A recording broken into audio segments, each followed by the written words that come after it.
तो कभी ऐसा हुआ है कि आपके पास ढेर सारा डेटा हो और आप सोच रहे हो कि भाई इसे संभालें कैसे? आज हम पैंडास डेटा फ्रेम्स की दुनिया में चलेंगे, जो आपके बिखरे हुए डेटा को एक साफ सुथरी, समझने लायक जानकारी में बदलने का एक बहुत ही पावरफुल टूल है। अच्छा, चलिए एक सिचुएशन इमेजिन करते हैं।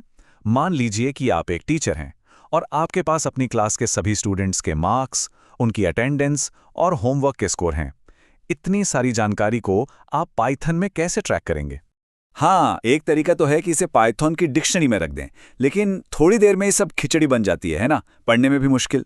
और यहीं पर आता है डेटा फ्रेम, जो उसी जानकारी को एक साफ, एकदम पढ़ने लायक टेबल में सजा देता है। इसीलिए ये डेटा साइंटिस्ट का पसंदीदा टूल है। तो सवाल उठता है, आखिर ये पैंडास डेटा फ्रेम है क्या भला? अरे, इसे एक सुपर पावर्ड एक्सेल शीट की तरह समझिए। आप इसमें डेटा रख सकते हैं, उस पर कैलकुलेशंस कर सकते हैं, उसे जैसा चाहें वैसा शेप दे सकते हैं, और ये सब कुछ बस कोड की कुछ लाइन से हो जाता है। और सबसे अच्छी बात पता है क्या है? ये बहुत ही आसान है। देखिए, बस कुछ ही लाइनों के कोड से हम अपने स्टूडेंट रिकॉर्ड्स को एक प्रॉपर डेटा फ्रेम में बदल सकते हैं। पहली लाइन में हम पांडास लाइब्रेरी को पीडी नाम से इंपोर्ट करते हैं, फिर अपना डेटा एक डिक्शनरी में तैयार करते हैं, और आखिर में pd.dataFrame कमांड जादू कर देता है और उस डिक्शनरी को डेटा फ्रेम में बदल देता है। और ये देखिए, बस हो गया, हमारा सारा डेटा अब एक साफ सुथरे टेबल में आ गया है, जो एनालिसिस के लिए बिल्कुल तैयार है। अब हम एवरेज ग्रेड निकाल सकते हैं, टॉप परफॉर्मर्स को ढूंढ सकते हैं और भी बहुत कुछ कर सकते हैं। ठीक है, तो अब हमारा डेटा फ्रेम तो बन गया है। अब जरा इसके अंदर झांक कर देखते हैं कि आखिर इसमें है क्या और ये काम कैसे करता है। तो सबसे पहला सवाल जो दिमाग में आता है, हमारा ये टेबल आखिर कितना बड़ा है? df.shape कमांड हमें ठीक यही बताता है। हमेशा ये चेक करना एक अच्छा फर्स्ट स्टेप होता है कि हम कितने डेटा के साथ काम कर रहे हैं।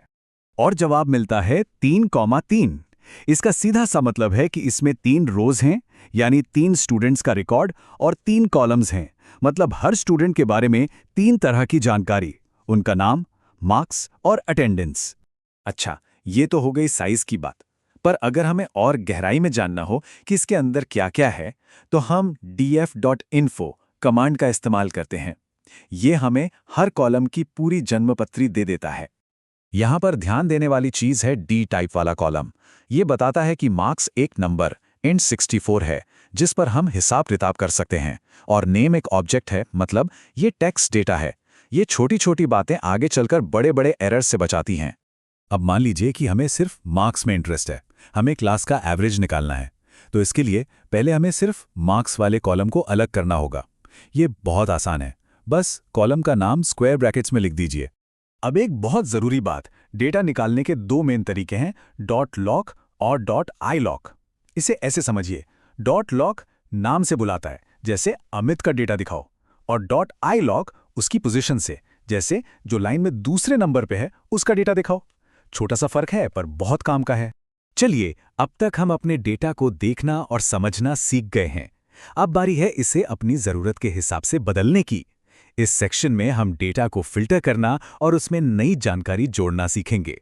जैसे मान लीजिए हमें सिर्फ टॉप परफॉर्मर्स को देखना है, वो स्टूडेंट्स जिनके 75 से ज़्यादा मार्क्स आए हैं।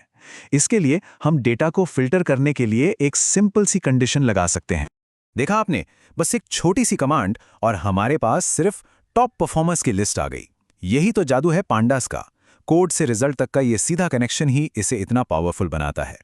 डेटा फ्रेम की एक और मज़ेदार बात यह है कि हम पुराने डेटा से नया डेटा बना सकते हैं।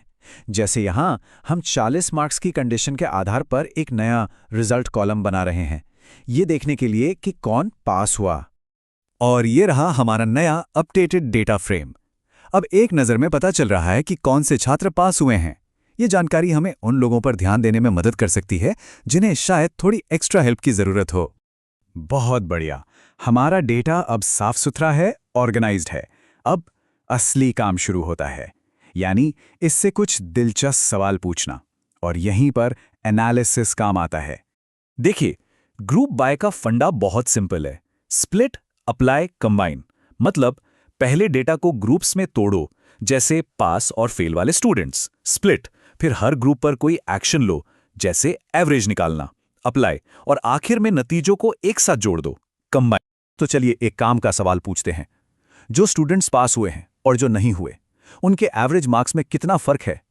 ये कोड बिल्कुल यही करता है। df.group/result हमारे डेटा को पास और फेल ग्रुप्स में बांटता है, और जो marks.mean है हर ग्रुप का एवरेज निकालता है। और जवाब देखिए, एक लाइन के कोड ने हमें कितनी काम की जानकारी दे दी। साफ दिख रहा है कि पास होने वालों का एवरेज स्कोर 77.33 है। इसी तरह के इनसाइट से ही तो स्मार्ट डिसीजंस लिए जाते हैं। तो हमारी डेटा जर्नी अब अपने आखिरी पड़ाव पर है। देखिए, एनालिसिस का मतलब सिर्फ इनसाइट्स निकालना नहीं होता, बल्कि उन्हें दूसरों तक पहुंचाना भी होता है। और इसके लिए ये आखिरी स्टेप बहुत ज़रूरी है। toCSV कमांड हमारे इस साफ सुथरे डेटा फ्रेम को एक CSV फाइल में सेव कर देता है। CSV मतलब कॉमा सेपरेटेड वैल्यूज, एक सिंपल टेक्स्ट फाइल जिसे कोई भी स्प्रेडशीट प्रोग्राम आसानी से खोल सकता है। तो चलिए एक बार फटाफट से पूरी प्रोसेस को दोहराते हैं। हमने कच्चे डेटा से शुरू किया, उसे एक डेटा फ्रेम में बनाया, फिर उसे जांचा और समझा, उसे फिल्टर और मॉडिफाई किया, ग्रुप करके एनालाइज किया और आखिर में एक रिपोर्ट के तौर पे एक्सपोर्ट कर दिया। ये डेटा एनालिसिस का एक क्लासिक वर्कफ्लो है। तो अब ये टूल आपके पास है। सोचिए, आप अपने डेटा से क्या सवाल पूछना चाहेंगे? क्या अपनी टीम के सेल्स ट्रेंड्स को एनालाइज करना चाहेंगे, या शायद अपने पर्सनल खर्चों को ट्रैक करना चाहेंगे? आप अपने डेटा से कौन से राज खोलेंगे? और हाँ, आज हमने जो भी सीखा उसका श्रेय जाता है श्री ज्ञानेंद्र वर्मा की पांडास डेटा फ्रेम शिक्षक हैंडबुक को। ये CBSE, AI और ICT के स्टूडेंट्स और टीचर्स के लिए एक बहुत ही बेहतरीन रिसोर्स है।